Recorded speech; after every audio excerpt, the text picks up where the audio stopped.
Hi everyone, today we're going to talk about the 7 signs you are stepping into your light. My name is Jenny and I empower people to live a more aligned and creative life.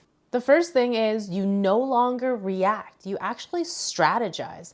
I actually really love this acronym. It's called HALT. Makes perfect sense, right? When you're hungry, angry, lonely, or tired, we react.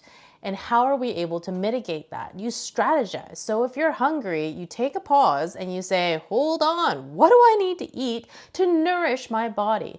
And if I'm angry, which is actually deep sadness, how can I give myself more compassion and love?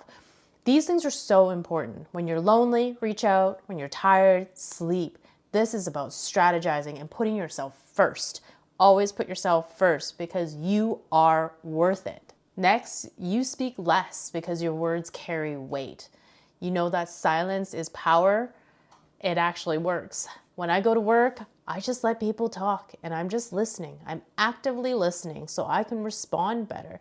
But I'm not reacting. I'm thinking about how this is going to affect them and what's going to be most important. What do they actually need to hear at this time? And if we're talking, we're not able to tap into that innate power where we're listening to them and we're listening to their heart.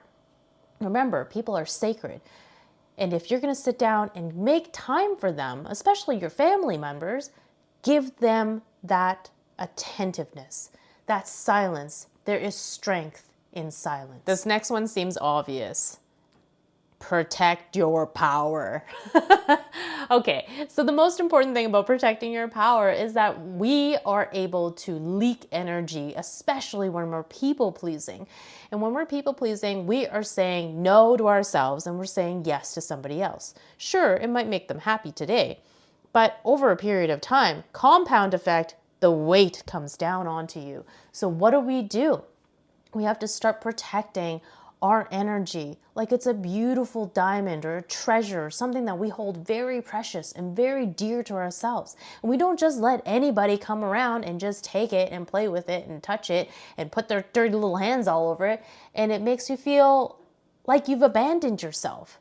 So one of the most important things is how are you able to cultivate the strength to say no to others. And when you say no to others, you're giving yourself the opportunity to say yes to something that you truly desire.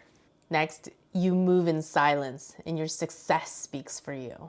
You know, I used to overshare everything and be like, hey, I have an Instagram account. Hey, I'm doing this. I'm thinking about starting this business. What do you think about that? How about a podcast? And I would share and share and share to the point where I couldn't feel like I could live up to the expectation. I've set the bar so high by sharing this that it doesn't actually serve me. The best part about this is when you have something that's really magical, you're also protecting that energy. And you're able to sit in that and figure it out just for you.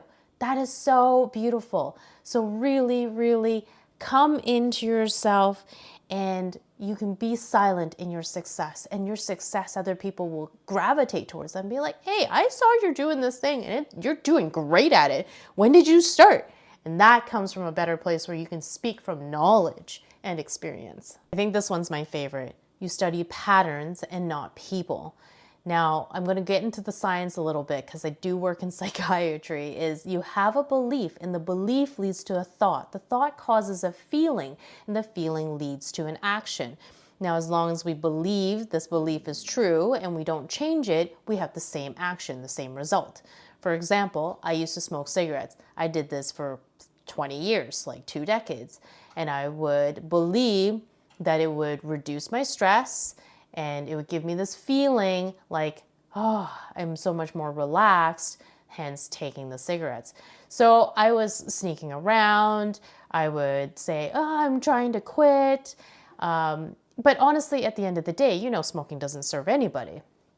How did I quit? I took the belief and I changed it. So instead of thinking to myself, I believe that smoking reduces my stress, calms me down, gives me a break, which it does when you work in the service industry.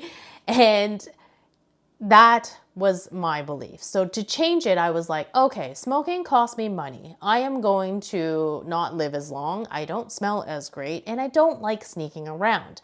So I wrote all of these things down. So every time I decided, okay, I want to have a cigarette or vape, because I got down that path too, what ended up happening was I found that I was able to shift the thought.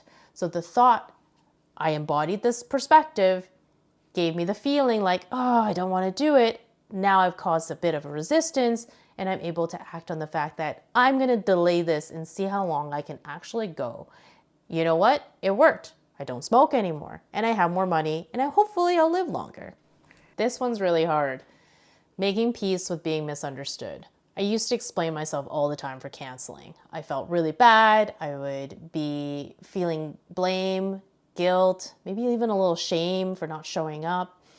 I really wanted to be a really awesome friend. But every now and then, probably more often than not, I just felt misunderstood. I wanted to explain myself, so I justify things, and now I've made peace with it. I don't care what you think. That's my power, right? And since I've been able to adopt this and practice this, this is a daily practice. I have felt more free. I don't explain myself as much. I'm not available. I don't feel good. I'll talk to you next time. Easy peasy. I know it's not that easy, but the more times you say it, it does get easier. Next one is the ultimate flex. Long-term gratification over short-term instant gratification. Deleting the apps on my phone that connected me to the instant dopamine hits. Man, it was hard to go through. I'll do another post on that.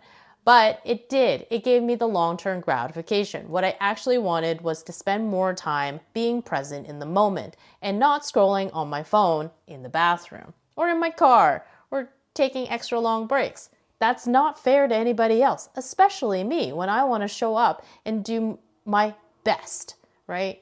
That's the most important thing. So if you can, find something where instead of doing it now, you save it for later. Lastly, if you're seeing these signs, you are stepping into your light. You're bettering yourself. Every time you practice any of these, you are powerful. Know you're powerful. It is your birthright. Own it. Be aligned to it. Be excited about it. Be weird about it. Thank you so much. See you in the next video.